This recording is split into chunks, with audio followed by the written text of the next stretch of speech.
नमस्कार, प्राईम न्यूजमध्ये आपल्या सर्वांचे स्वागत. माजी आमदार सदाशिवराव भाऊ पाटील यांच्या वाढदिवसानिमित्त भाऊंना शुभेच्छा देण्यासाठी प्रचंड गर्दी झाली होती. मतदारसंघातून कार्यकर्त्यांचा प्रचंड मोठा ओघ कार्यक्रमस्थळी ओसंडून वाहत होता.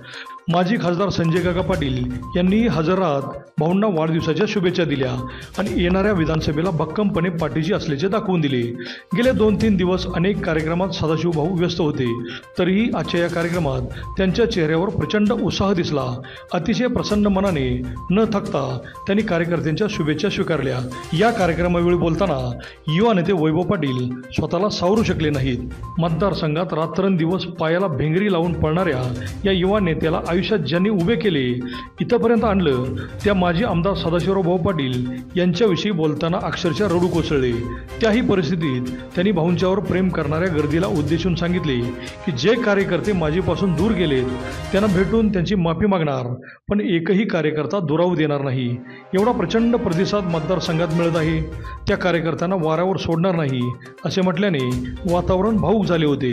पाहूयात काय म्हणाले ते. अनाऊसपणे काम करत असताना, अप्रत्यक्षपणे किंवा एखाद्याचं काम करत असताना दुसरा कोणतरी या निमित्तानं कोणतं दुखावलं असेल, कोण आपल्या ह्या पार्टीपासून, आपल्या ह्या गटापासून जे सातत्याने हनुमंतराव साहेबांच्या पासून बरोबर असणारे कार्यकर्ते कुठे बाजूला गेले असतील, तर त्याचं कुठेतरी मनामध्ये एक शल्य आहे. परवा इथे एक बैठक झाली. या बैठकीच्या निमित्तानं शेकडो कार्यकर्ते इथे उपस्थित होते. अनेक कार्यकर्त्यांनी आपल्या भावना व्यक्त केल्या. ते करत असताना तुम्ही तिथे ऐकायला नव्हता. सगळ्यांना अजून सुद्धा भाऊ वाटतं की तुम्ही आम्हा सगळ्यांना बरोबर घेऊन खरं गेलं पाहिजे. तुम्ही बाजूला राहता, सगळं आम्हाला करायला होता आणि तुम्ही सगळे असताना सुद्धा बाजूला राहता. हे सगळ्यात मोठं खर्च आम्हा सगळ्या कार्यकर्त्यांना आहे.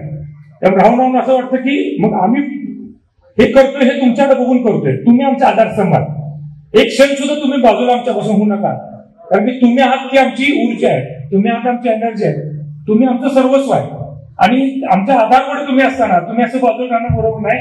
त्यामुळे भाऊ, तुम्ही कार्यक्रमाला आज उपस्थित राहिला, तुम्ही वाढदिवस केला, त्याबद्दल खरं तर मी फार कृतज्ञ आहे तुमचा की तुम्ही या कार्यक्रमाला इथे उपस्थित राहिला. आणि खरं तर मम्मी असेल, तुम्ही असं तुमचा आशीर्वाद आणि तुमचं पाठबळ आमच्या सगळ्यांच्या पाठीमागे असतं ना, मग भाऊ काही करायची आमची सगळ्यांची तयारी आहे. येणाऱ्या या विधानसभेच्या निवडणुकीनिमित्तानं आपण सगळेजण ठरवू कोणी विधानसभा लढवायची, काय करायची. पण या 3 महिन्याच्या कालावधीमध्ये जो कार्यकर्ता प्रत्यक्ष आपल्यापासून दुखवला असेल, कोण एखादा कार्यकर्ता आपल्यापासून लांब गेला असेल, तर मला थोडासा वेळ द्या. या महिन्याभरामध्ये त्या सगळ्या कार्यकर्त्यांच्या जवळ जाऊन माझं काय चुकलं असेल तर त्याची माफी मागणं, काय मागं पुढे झालं असेल त्याच्याबद्दल मी मागं सरकायला तयार आहे. तर सगळ्यांनी बरोबर येऊन जर आपण एकत्रितपणे काम करूया, ही भावना ठेवून मी सगळ्या कार्यकर्त्यांच्याकडे भाऊ जाणार आहे. फक्त तुमचा आशीर्वाद आणि पाठबळ आमच्या सगळ्यांच्या पाठीशी राहावं एवढीच अपेक्षा करतो. तुम्हाला दीर्घायुष्य लागावं एवढंच देवाच्या चरणी प्रार्थना व्यक्त करतो. 2 दिवसांना आषाढी एकादश आहे. विठ्ठलाचं दर्शन मी कधी आषाढी कधीच घेतलं नाही. कधी मला ते जावं, वारीला जावं असं कधी वाटलं नाही. पण भाऊ, तुमचा आशीर्वाद आणि तुमचं पाठबळ फक्त माझ्या पाठीशी राहावं आणि माझी विठ्ठल, रुक्माई, मम्मी आणि तुम्हीच आहात. बस तुमचा आशीर्वाद घेतो आणि भविष्यकाळात तुमचा आशीर्वाद असाच पाठवून राहावं एवढी अपेक्षा व्यक्त करतो.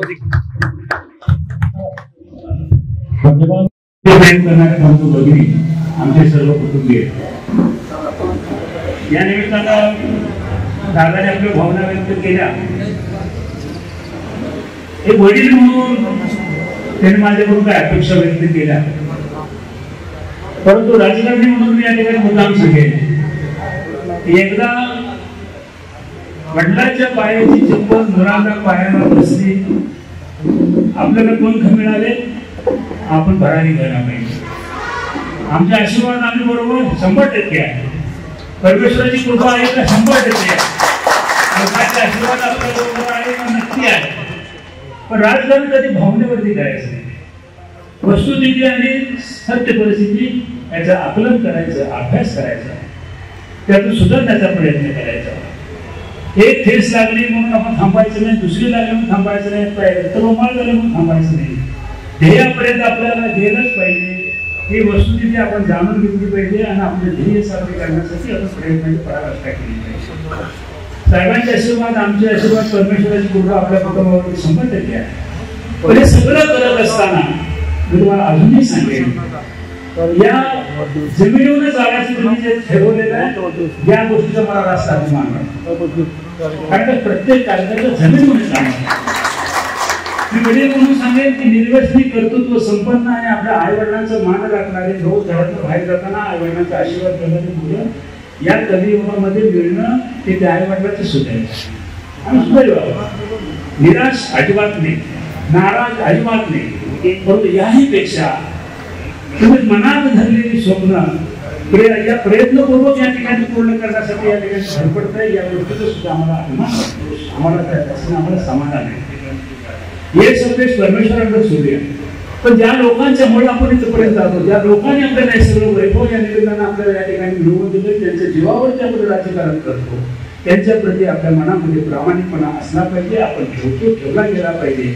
आणि भविष्यामध्ये हाडाची काढ आणि जमिनीचे जोडे केले तरी या लोकांचं पांग फिरणार नाही, त्याच्यासाठी आयुष्यभर अविरतपणे कष्ट करण्याची भूमिका आपली असली पाहिजे.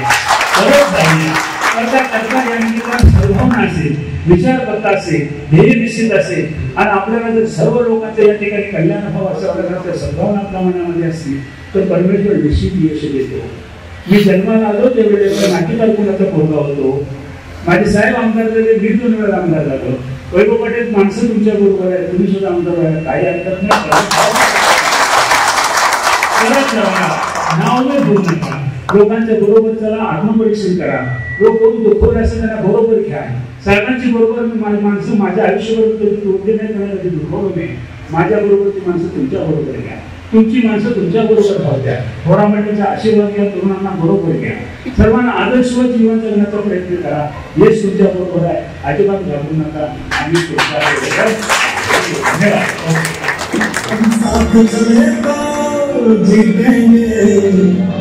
जनतेच्या साक्षीला